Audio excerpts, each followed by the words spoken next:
الحمد لله رب العالمين والصلاة والسلام على رسوله الأمين وعلى آله وصحبه أجمعين إلى يوم الدين أما بعد فأعوذ بالله من الشيطان الرجيم بسم الله الرحمن الرحيم ولله على الناس حج البيت من استطاع إليه سبيلا ومن كفر فإن الله غني عن العالمين وجاء عن النبي صلى الله عليه وسلم عن التلبية لبيك اللهم لبيك لبيك لا شريك لك لبيك ان الحمد والنعمت لك والملک لا شریک لک۔ محترم ناظرین کرام، قابل احترام بزرگوں، نوجوان بھائیوں، عفت مآب ماں اور بہنوں، السلام علیکم ورحمۃ اللہ وبرکاتہ۔ حج اور قربانی کے اس مخصوص پروگرام میں آپ کا خیر مقدم ہے۔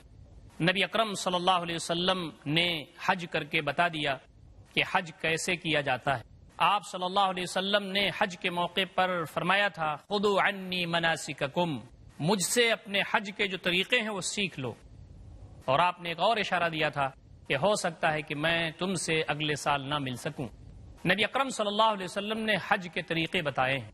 محترم ناظرین کرام، آج ہم جن امور کے بارے میں گفتگو کریں گے وہ حج کے واجبات سے متعلق، حج کی شرائط کے بارے میں آپ سے گفتگو کر چکے ہیں، حج کے ارکان کے بارے میں آپ سے گفتگو کر چکے ہیں۔ اب آج ہم کوشش کریں گے کہ حج کے واجبات کیا ہیں اس پر آپ کے سامنے ہم تھوڑی سی گفتگو کریں۔ محترم ناظرین کرام، حج کے جو واجبات ہیں اس میں سب سے پہلا واجب یہ ہے کہ میقات سے احرام باندھا جائے۔ میقات سے اگر آدمی احرام نہیں باندھتا اور وہ آگے بڑھ جاتا ہے تو اس پر دو چیزیں ہوتی ہیں، یا تو وہ واپس آئے اور میقات سے احرام باندھے، اور اگر وہ واپس آنے کی پوزیشن میں نہیں ہے تو پھر اسے دم دینا پڑے گا، ایک جانور اللہ کے راستے میں قربان کرنا پڑے گا اور اسے غربا، مساکین، لاچار، مجبور، مستحقین کے درمیان تقسیم کرنا پڑے گا۔ تو یہ واجب ہے کہ میقات سے احرام باندھے۔ میں نے احرام کو رکن میں بیان کیا ہے۔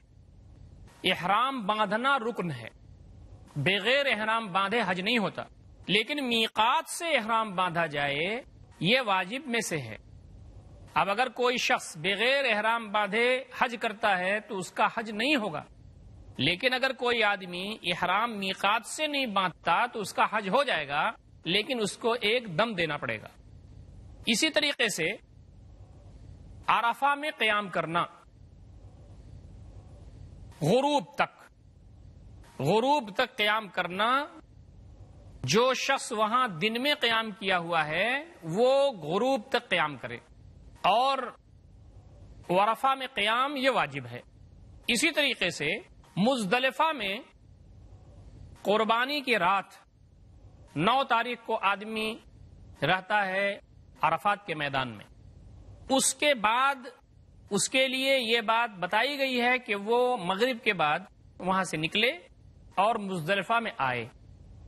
تو مزدلفہ میں اگلے دن چونکہ 10 ذی الحجہ ہوگی تو 10 ذی الحجہ یہ قربانی کا دن ہے، یوم النحر ہے، قربانی کا دن ہے۔ تو قربانی کی جو رات شروع ہوئی ہے اس میں وہ مزدلفہ میں قیام کرے، یہ واجب ہے۔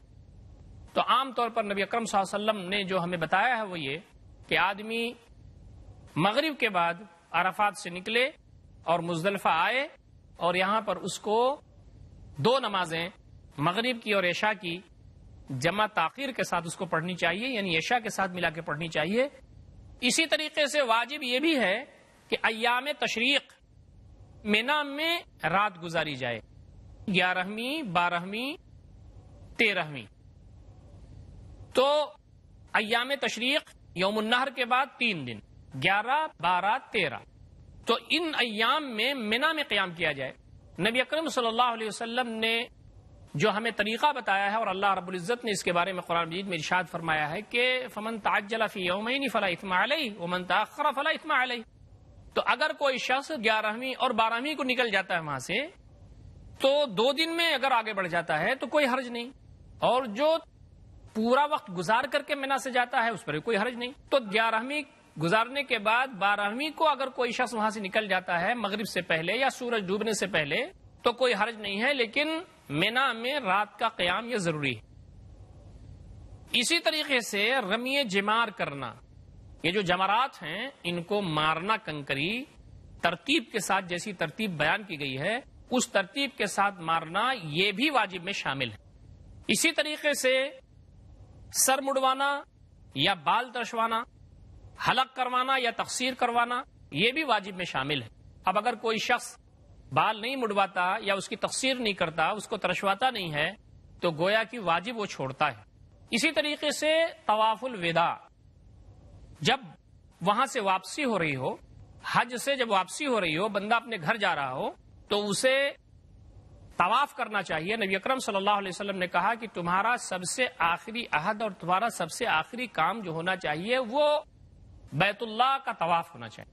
تو آدمی جب اپنے وطن جا رہا ہو تو اسے طواف وداع کرنا چاہیے، یعنی الوداعی طواف، اور یہ بھی واجب ہے۔ یہ جو واجبات میں نے ابھی آپ کے سامنے جس کا تذکرہ کیا ہے، ان میں سے کوئی ایک چیز بھی اگر چھوٹتی ہے تو اس کو ایک دم دینا ہوگا اور ایک قربانی کرنی ہوگی، ذبیحہ کرنا ہوگا، اسے جانور ذبح کرنا ہوگا، اور اس کے گوشت کو غربا، مساکین، یتیم، لاچار، مجبور، مستحقین جو اس کے اہل ہیں ان میں اس کو تقسیم کرنا ہوگا۔ محترم ناظرین کرام، ایک بات اور جس پر ہماری توجہ ہونی چاہیے وہ میقات ہے۔ میقات کیا ہے؟ میقات کی دو قسمیں ہوتی ہیں، ایک میقات زمانی ہوتا ہے اور ایک میقات مکانی ہے۔ میقات زمانی کا مطلب یہ کہ وہ میقات جو وقت کے ساتھ وابستہ ہے، اور میقات مکانی کا مطلب وہ میقات جو جگہ کے ساتھ وابستہ ہے۔ آدمی حج کرنا چاہے تو جب وہ سر اٹھا لے حج کر لے گا کیا؟ نہیں، آدمی جب چاہے حج نہیں کر سکتا، جس وقت چاہے وہ حج نہیں کر سکتا۔ حج کے کچھ ایام طے ہیں تو اس کو کہتے ہیں میقات زمانی۔ وہ کون سے اوقات ہیں جس میں حج کی نیت کی جا سکتی ہے؟ تو فرمایا کہ وہ حج کے مہینے ہیں شوال، ذی قعدہ، ذی الحجہ، یہ 3 مہینے ہیں۔ یہ 3 مہینے وہ ہیں جو حج کے مہینے کہلاتے ہیں۔ تو فرمایا کہ یہ حج کے جو مہینے ہیں یہ میقات زمانی ہیں، شوال، ذی قعدہ، ذی الحجہ، ان 3 مہینوں ہی میں حج کی نیت ہو سکتی ہے اور حج کرنے کے لیے بندہ نکل سکتا ہے۔ بہت سارے لوگ بہت دور دراز علاقے کے ہیں، اب اگر وہ حج کی نیت کر کے شوال میں نکلنا چاہیں تو نکل سکتے ہیں، ذی الحجہ میں نکلنا چاہیں نکل سکتے ہیں، ذی الحجہ کے پہلے ذی قعدہ ہے، ذی قعدہ میں نکل سکتے ہیں، شوال میں نکل سکتے ہیں، ذی القعدہ میں نکل سکتے ہیں، ذی الحجہ میں نکل سکتے ہیں۔ اور آپ کو معلوم ہے کہ حج جو ہوتا ہے وہ 8، 9، 10، 11، 12، 13 یہ ایام ہے اس کے، تو اس سے پہلے پہلے آدمی نیت کر سکتا ہے۔ تو فرمایا کہ یہ زمانی میقات، آدمی اگر چاہے محرم میں نیت کرنا نہیں کر سکتا، آدمی ربیع الاول میں چاہے تو نہیں کر سکتا۔ یہ میقات زمانی ہیں حج کرنے کے اوقات، کہ اس میں بندہ نیت کر سکتا ہے حج کی یا نکل سکتا ہے حج کرنے کی۔ دوسری چیز ہے مکانی حج۔ یہ خانہ کعبہ کے چاروں طرف سے اللہ تعالیٰ کے پروانے، اللہ تعالیٰ کے بندے حج کرنے کے لیے آئیں گے، تو وہ کہاں سے احرام باندھیں گے؟ احرام کہاں سے باندھیں گے؟ شوال میں، ذی القعدہ میں، ذی الحجہ میں آدمی احرام باندھ سکتا ہے، نیت کر سکتا ہے، لیکن وہ کہاں سے باندھے گا؟ کیا اپنے گھر سے چلے گا تبھی باندھ لے گا، یا کسی خاص مقام پر پہنچے گا تو وہاں باندھے گا؟ تو فرمایا کہ یہ میقات مکانی یعنی جگہ کی جو میقات اور وقت طے ہے وہ کہاں کہاں سے ہے؟ تو اس کے بارے میں نبی اکرم صلی اللہ علیہ وسلم نے کچھ جگہیں طے فرما دی ہیں، جیسے ذوالحلیفہ ایک مقام ہے، اہل مدینہ یا اہل مدینہ کی طرف سے جو لوگ آئیں گے ان کی میقات ہے۔ یہ مدینہ شریف کی میقات ہے، یا مدینہ شریف کی طرف سے کوئی بھی آ رہا ہو اس کے لیے ضروری ہے کہ اگر وہ عمرہ کی نیت کرتا ہے یا حج کی نیت کرتا ہے تو اس مقام کو کراس نہ کرے، اس مقام پر وہ احرام باندھے۔ اسی طریقے سے دوسری جو میقات ہے وہ الجحفہ ہے، جو مصر کی طرف سے آ رہے ہیں، شام کی طرف سے آ رہے ہیں، وہ مقام جحفہ سے وہ احرام باندھیں گے۔ اور مقام جحفہ اور رابغ دونوں ملے ہوئے ہیں، تو عام طور پر آنے کا جو روڈ ہے یا راستہ ہے یا جو سہولت ہے وہ رابغ پڑتا ہے، اس لیے آج کل وہاں سے احرام باندھا جاتا ہے۔ یہ 180 کلومیٹر دور ہے مکہ شریف سے۔ تیسری میقات ہے یلملم، آپ نے سنا ہوگا، یہ بہت مشہور میقات ہے۔ یہ میقات اہل یمن کی ہے، یمن کی طرف سے جو لوگ آئیں گے یا یمن کے دائیں بائیں سے جو اس سائڈ سے جو لوگ آئیں گے ان کی یہ میقات ہے، اور یہ 92 کلومیٹر 92 کلومیٹرز فرام مکہ شریف سے 92 کلومیٹر کی دوری پر یہ ہے یلملم۔ یمن یا یمن کی طرف سے جو لوگ بھی آ رہے ہیں یا اس علاقے سے یا دائیں بائیں جو اس کی طرف سے پڑتا ہے، جو اس کا سائڈ پڑتا ہے یا اس کا سامنا پڑتا ہے، اس طرف سے جتنے لوگ آئیں گے وہ یلملم میں اپنا احرام باندھیں گے۔ محترم ناظرین کرام، وقت ہو گیا ہے چھوٹے سے وقفے کا، انشاءاللہ ہم وقفے کے بعد پھر حاضر ہوں گے اور حج کے سلسلے میں جو ضروری باتیں ہیں وہ انشاءاللہ آپ کے سامنے اس کو کنٹینیو کریں گے۔ الرحیم، محترم ناظرین کرام، وقفے کے بعد ہم پھر حاضر خدمت ہیں اور میقات کے سلسلے میں ہم گفتگو کر رہے تھے کہ وہ میقات کیا ہیں جہاں سے احرام باندھا جائے گا۔ تو ایک میقات ذوالحلیفہ ہے مدینہ شریف یا اس کی طرف سے آنے والوں کے لیے، اور دوسری میقات ہے الجحفہ، یہ اہل شام اور مصر یا ان کی طرف سے آنے والوں کے لیے ہے، اور تیسری میقات ہے یلملم، یہ اہل یمن یا اس طرف سے آنے والوں کی یہ میقات۔ اسی طریقے سے چوتھی میقات ہے قرن المنازل، یہ میقات اہل نجد، طائف یا اس طرف سے آنے والوں کی یہ میقات ہے، اور مکہ شریف سے اس کی دوری 75 کلومیٹر ہے۔ مکہ شریف سے 75 کلومیٹر کی دور پر یہ جگہ ہے۔ تو جو لوگ نجد سے یا طائف سے یا اس طرف سے جو لوگ آئیں گے وہ یہاں سے اپنا احرام باندھیں گے، اور آج جو مشہور ہے یہ جگہ السیل الکبیر کے نام سے یہ جگہ مشہور ہے، السیل الکبیر کے نام سے یہ جگہ مشہور ہے۔ اسی طریقے سے ذات عرق، یہ بھی ایک میقات ہے، یہ اہل عراق اور خراسان اور شمال نجد وغیرہ کی طرف سے جو لوگ آ رہے ہیں یا ان جگہوں سے آ رہے ہیں ان کی یہ میقات ہے، اور یہ مکہ سے 100 کلومیٹر کی دوری پر ہے۔ مکہ سے 100 کلومیٹر کی دوری پر ہے۔ عراق، خراسان، شمال نجد وغیرہ کی طرف سے جو لوگ آ رہے ہیں یا ان جگہوں سے آ رہے ہیں ان کی یہ میقات ہے کہ ان کو یہاں سے احرام باندھنا ہوگا۔ اب ایک سوال یہ بچتا ہے کہ مکہ کے لوگ کہاں سے احرام باندھیں گے؟ تو مکہ کے لوگ اپنے گھروں سے احرام باندھ کر کے نکلیں گے۔ مکہ کے لوگ مکہ سے احرام باندھ کے جائیں گے۔ نبی اکرم صلی اللہ علیہ وسلم نے یہی تعلیم دی ہے۔ جہاز سے لوگ جاتے ہیں، فلائٹ سے لوگ جاتے ہیں، وہ کہاں سے احرام باندھیں گے؟ ان کے لیے ضروری ہے کہ جب وہ اس مقام پر پہنچیں، فلائٹ کے اندر رہتے ہوئے جب وہ اس کی سدھائی پر پہنچیں اس سے پہلے وہ احرام باندھ لیں۔ عام طور پر فلائٹس میں اس بات کا اہتمام کیا جاتا ہے کہ میقات جب اوپر سے آدمی گزرتا ہے اور نیچے جو جگہ ہے وہاں قریب ہوتا ہے یا تھوڑا پہلے ہی ہوتا ہے تو اعلان ہونے لگتا ہے کہ احرام جن لوگوں نے نہیں باندھا ہے وہ احرام باندھ سکتے ہیں، باندھ لیں، جن کو عمرہ کرنے کی نیت ہے، جو حج کرنے جا رہے ہیں۔ عام طور پر لوگ احتیاط یہ کرتے ہیں کہ فلائٹ سے اگر وہ جا رہے ہیں اور جہاں گویا کہ کوئی پوائنٹ اور نہیں ہے، اب وہاں کے بعد وہ یا تو جدہ اتریں گے یا وہ مدینہ اتریں گے، یا وہ جدہ اتریں گے اور حرم شریف جائیں گے۔ اگر وہ مدینہ اترتے ہیں تو مدینہ کے بعد تو ذوالحلیفہ پر آ کر کے وہ جب جائیں گے مکہ شریف تو وہاں پر وہ باندھیں گے۔ لیکن جو جدہ اترتے ہیں، فلائٹ جن کی جدہ اترتی ہے اور وہ عمرہ کرنا چاہ رہے ہیں یا وہ حج قریب ہو گیا ہے اور اس کی نیت ان کو ہے، تو وہ جہاں سے وہ فلائٹ میں بیٹھ رہے ہیں وہیں سے احرام باندھ سکتے ہیں۔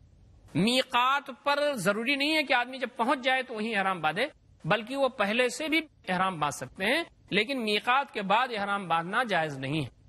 تو یا تو فلائٹ کے اندر جب وہ مقام آنے والا ہو اس سے پہلے باندھ لیں، یا جہاں سے فلائٹ وہ کر رہے ہیں وہاں سے بھی وہ باندھ سکتے ہیں۔ اور اگر کسی نے احرام میقات سے نہیں باندھا جیسا کہ میں نے عرض کیا تو پھر اس کو یا تو واپس آ کر کے اس جگہ سے احرام باندھنا ہوگا، یا اگر وہ اس پوزیشن میں نہیں ہے تو اس کو ایک خون دینا ہوگا، دم دینا ہوگا۔ محترم ناظرین کرام، حج کا جو طریقہ ہے اور حج کے جو ایام ہیں اس پر تھوڑی سی ہم آپ سے بات اس وقت کر لیتے ہیں۔ 8 تاریخ کو یوم الترویہ کہلاتا ہے، 8 ذی الحجہ، تو وہ 8 ذی الحجہ کو حاجی احرام باندھیں گے۔ اگر پہلے سے ان کا احرام نہیں بندھا ہوا ہے، وہ حاجی متمتع ہے، تمتع کرنے والا حاجی ہے، تو وہ مکہ شریف میں اس نے عمرہ کر کے اپنا احرام کھول دیا ہے، تو اب وہ 8 تاریخ کو اپنا احرام باندھے گا، اور یہ یوم الترویہ ہے، 8 ذی الحجہ کا دن اس کو احرام باندھنا ہے۔ احرام حج کی نیت کے ساتھ باندھے گا اور تلبیہ پڑھے گا، اور تلبیہ کا مطلب یہ ہے کہ وہ جیسے عمرہ کے لیے تلبیہ پڑھتا ہے ویسے حج کے لیے ہوگا، لیکن اس میں وہ کہے گا کہ اللہم لبیک حجن، میں حج کے لیے یہ احرام میں نے باندھا ہے اور میں حج کرنے کی نیت کر رہا ہوں۔ اس کے بعد وہ مینا کی طرف نکلے گا، مینا جائے گا وہ 8 تاریخ کو، اور مینا میں وہ ظہر، عصر، مغرب، عشاء اور فجر اتنی نمازیں پڑھے گا۔ 8 ذی الحجہ کو وہ اگر پہنچ جاتا ہے تو اسے ظہر، عصر، مغرب، عشاء اور فجر پڑھنا ہے، قصر کے ساتھ، من غیر جمعین، جمع نہیں کرنا ہے، اس لیے کہ نبی اکرم صلی اللہ علیہ وسلم نے قصر کیا، جمع نہیں کیا۔ جمع آپ نے وہاں کیا ہے عرفات کے میدان میں ظہر، عصر اور مزدلفہ میں مغرب اور عشاء۔ تو نبی اکرم صلی اللہ علیہ وسلم نے مینا میں قصر کیا ہے اور جمع نہیں کیا ہے، اس لیے یہ نمازیں وہ قصر کے ساتھ پڑھے گا لیکن جمع نہیں کرے گا۔ اور اسی طریقے سے یہ بات بھی جان لینی چاہیے کہ مکہ کے جو لوگ ہیں وہ بھی مینا، عرفہ اور مزدلفہ میں قصر کریں گے، کیونکہ نبی اکرم صلی اللہ علیہ وسلم نے لوگوں کو حجۃ الوداع میں نماز پڑھائی تھی اور اہل مکہ بھی ان کے ساتھ تھے، لیکن نبی اکرم صلی اللہ علیہ وسلم نے ان سے یہ نہیں کہا تھا کہ تم نماز اپنی پوری کر لو۔ تو اہل مکہ گرچہ وہ تھوڑی دوری پر ہیں وہ حج کے مناسک میں، لیکن وہ مینا میں، عرفہ میں، مزدلفہ میں وہ قصر کریں گے، اس لیے کہ نبی اکرم صلی اللہ علیہ وسلم نے ان کو قصر نماز پڑھائی تھی، اور اگر ان کو قصر نہ کرنا ہوتا تو نبی اکرم صلی اللہ علیہ وسلم کہتے کہ تم اس کو مکمل کر لو، جیسا کہ نبی اکرم صلی اللہ علیہ وسلم نے فتح مکہ کے موقع پر کہا تھا کہ بھائی قصر نہیں کرنا ہے، اب پوری پڑھنا ہے، تو ایسا یہاں بھی کہتے، لیکن نبی اکرم صلی اللہ علیہ وسلم نے یہاں ایسا نہیں کہا۔ تو جب سورج طلوع ہو جائے عرفہ کے دن یعنی 9 ذی الحجہ کو، تو مینا سے عرفہ کی طرف کوچ کریں گے حاجی۔ زیادہ مناسب ہے کہ نمرہ کے پاس ٹھہرا جائے، اس لیے کہ نبی اکرم صلی اللہ علیہ وسلم نمرہ کے پاس قیام کیا تھا زوال تک، اور اگر پریشانی ہے، اتنے لوگ ہیں، کیسے ہر آدمی نمرہ کے پاس قیام کر سکتا ہے، تو نمرہ کے پاس قیام کرنا سنت ہے، لیکن کہیں بھی آدمی قیام کر سکتا ہے۔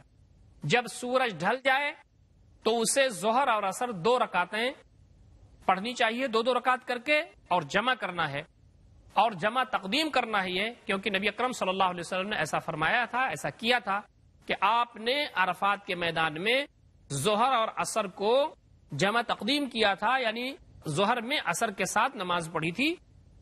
جو کچھ بھی اس کو دعائیں آ رہی ہیں اور جو کچھ بھی اس کو توفیق اللہ تعالی نے دی ہے، ہاتھ اٹھا کر کے اس کو دعا کرنا چاہیے، اور اس کا جو طریقہ ہے عرفات کے میدان میں دعا کرنے کا، وہ قبلہ رو ہو کر کے دعا کرنا چاہیے۔ قبلہ رو جب ہوگا تو پہاڑ اس کے پیچھے ہو جائے گا، حاجی کے پیچھے پہاڑ ہو جائے گا، تو یہ پہاڑ کا مسئلہ نہیں ہے، پہاڑ کسی طرف بھی ہو جائے، قبلہ رو ہو کر کے دعا کرنا یہ ضروری ہے، کیونکہ سنت نبی اکرم صلی اللہ علیہ وسلم کی استقبال قبلہ ہے، استقبال جبل نہیں ہے، پہاڑ کی طرف منہ کرنا نہیں ہے۔ نبی اکرم صلی اللہ علیہ وسلم نے پہاڑ کے پاس قیام فرمایا تھا، اور آپ نے یہ کہا تھا کہ وقف تو ہاں ہونا، میں یہاں کھڑا ہوں، وہ عرفہ کلھا موقف، اور پورا عرفہ یہ موقف، ٹھہرنے کی جگہ ہے۔ نبی اکرم صلی اللہ علیہ وسلم نے پہاڑ کے پاس وہاں قیام فرمایا تھا، عرفہ میں وہاں آپ ٹھہرے تھے، اور آپ صلی اللہ علیہ وسلم نے یہ آسانی ہمارے لیے فراہم فرما دی، اور آپ نے یہ کہا کہ میں یہاں کھڑا ہوں عرفہ کے میدان میں، لیکن سب پورا عرفہ جو ہے وہ موقف ہے، کہیں بھی آدمی ٹھہر سکتا ہے، کہیں بھی وہ قیام کر سکتا ہے۔ محترم ناظرین کرام، نبی اکرم صلی اللہ علیہ وسلم کی جو مشہور دعا ہے عرفہ کے میدان میں جو آپ نے کی، اور زیادہ اس کو ہم تمام کو اپنے سامنے رکھنا چاہیے، لا الہ الا اللہ وحدہ لا شریک لہ لہ الملک ولہ الحمد وہو علی کل شیء قدیر۔ لا الہ الا اللہ وحدہ لا شریک لہ لہ الملک ولہ الحمد وہو علی کل شیء قدیر۔ یہ دعا بہت ہی پیاری ہے، کوئی معبود نہیں سوائے اللہ تعالیٰ کے، وحدہ تن تنہا ہے، لا شریک لہ اس کا کوئی شریک نہیں، کوئی ساجی نہیں، لہ الملک بادشاہت اس کی ہے، وَلَهُ الْحَمْدُ ساری تعریف اور کبریائی اور حمد و ثنا اس کے لیے ہے، وَهُوَ عَلَى كُلِّ شَيْءٍ قدیر، اور وہ ہر چیز پر قادر ہے۔ آپ دیکھتے ہیں کہ مفہوم کے لحاظ سے کتنی اہم اور جامع دعا ہے۔ جب سورج ڈوب جائے 9 ذی الحجہ کا، تو حاجی کو مزدلفہ کی طرف جانا چاہیے، اور جب مزدلفہ پہنچ جائے تو وہاں مغرب اور عشاء جمع کر کے پڑھے، جمع تاخیر، یعنی عشاء کا ٹائم ہو رہا ہوگا اور عشاء کے ٹائم میں وہ مغرب کو پڑھے گا۔ مغرب کا وقت اگر ہو جاتا ہے عرفہ میں، تو مغرب عرفہ میں نہیں پڑھی جائے گی، مغرب مزدلفہ میں پڑھی جائے گی۔ مزدلفہ میں رات گزارنا ہے، اور جب فجر کا پاؤ پھٹ جائے تو اسے فجر ارلی پڑھنا چاہیے، جتنا جلد ہو سکے فجر کی نماز پڑھنا چاہیے اذان و اقامت کے ساتھ، اور جب اجالا ہو جائے تو سورج نکلنے سے پہلے وہ مینا کی طرف کوچ کرے۔ محترم ناظرین کرام، مینا میں جب وہ پہنچے تو جمرہ عقبہ جو مکہ شریف سے قریب ہے اس کو جا کر کے 7 کنکری اسے مارنا چاہیے، اور 7 کنکری پے در پے مارنا چاہیے. اس میں تسلسل ہو، یہ نہیں ہے کہ ایک کنکری مار کے 2 کنکری مار کے کہیں ٹہلنے چلا جائے پھر آئے مارے، نہیں، ایسا نہیں ہے، بلکہ وہ پے در پر مارے اور ہر کنکری پر اللہ اکبر کہے. اللہ کی کبریائی اصل عبادت ہے، اور سب سے بڑی عبادت اللہ کی کبریائی، اس کی بزرگی ہے، تکبیر ہے، تحلیل ہے، تحمید ہے. تو کنکری مارتے ہوئے اللہ اکبر کہنا چاہیے. تو جب وہ فارغ ہو جائے کنکری مارنے سے تو پھر اس کو قربانی کا جو جانور ہے اس کو ذبح کرنا چاہیے. پھر اس کے بعد اپنے سر کو مڈوانا چاہیے یا اس کی تقصیر کرنا چاہیے اگر وہ مرد ہے. عورتوں کے لیے سر مڈوانا جائز نہیں ہے، عورتوں کے لیے صرف تقصیر ہے، کچھ بال ان کو کٹوا لینا چاہیے، اس سے ان کا جو فرض ہے وہ ادا ہو جائے گا. محترم ناظرین کرام، حاجی اپنا جو ذبیحہ ہے، اپنا جانور ہے، قربانی کا جانور ہے، اس کو خود ذبح کر سکتا ہے. لیکن آج وہاں سہولیات موجود ہیں کہ آپ اگر اس کا پیمنٹ کر دیں، اس کا ٹوکن لے لیں، تو آپ کے طرف سے قربانی وہاں کر دی جاتی ہے اور اس کے گوشت کو مستحقین تک پہنچانے کا انتظام کر دیا جاتا ہے. تو یہ چیز بھی جائز ہے، اور اس سے بھی آپ کی جو ذمہ داری ہے اس کی ادائیگی ہو جائے گی اور آپ کا حج ہو جائے گا. پھر اس کے بعد مکہ اسے جانا ہے حاجی کو، اور وہاں پر طواف کرنا ہے جس کو طواف افاضہ کہتے ہیں، اور وہاں طواف کے بعد پھر وہ سعی کرے گا حج کے لیے. تو یہ جو وہ کام ہے، یہ اس کے گویا کی طریقہ جو میں نے آپ کو ترتیب کے ساتھ بیان کیا ہے، یہ طریقہ ہے جو حاجی کو کرنا ہے. پھر وہ طواف کرنے کے بعد، سعی کرنے کے بعد واپس مینا آ جائے گا تاکہ یہاں پر وہ مینا میں قیام کر سکے اور کنکریوں کو مار سکے.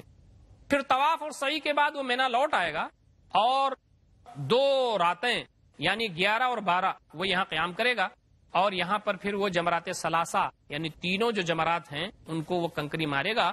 جب سورج ڈھل جائے تب مارنا صحیح ہے. اور جیسا میں نے عرض یہ کر دیا کہ وہ 2 دن میں بھی جا سکتا ہے واپس مکہ. فمن تعجل فی یومین فلا اثم علیہ ومن تاخر فلا اثم علیہ. محترم ناظرین کرام، یہ جو طریقہ ہے حج کا، اس کو اپنے سامنے ہم کو رکھنا چاہیے اور کوشش کرنا چاہیے کہ اس سلسلے میں جو مطبوعات وغیرہ موجود ہیں ان کا بھی مطالعہ کرنا چاہیے. صحیح جو علماء کی لکھی ہوئی ہیں اور صحیح اور مستند احادیث پر مشتمل ہیں. اللہ تعالیٰ سے دعا ہے کہ بار الہ ہم تمام کو حج کو ان کے ارکان اور اس کے شرائط اور اس کے سارے واجبات کے ساتھ ادا کرنے کی توفیق عنایت فرمائے، اور جو اس کے مقاصد ہیں اس کو پورا کرنے کی توفیق عنایت فرمائے. اقول قولی ھذا استغفر اللہ لی ولکم اجمعین واستغفروہ انہ الغفور الرحیم وآخر دعوانا ان الحمد للہ رب العالمین والسلام علیکم ورحمۃ اللہ وبرکاتہ.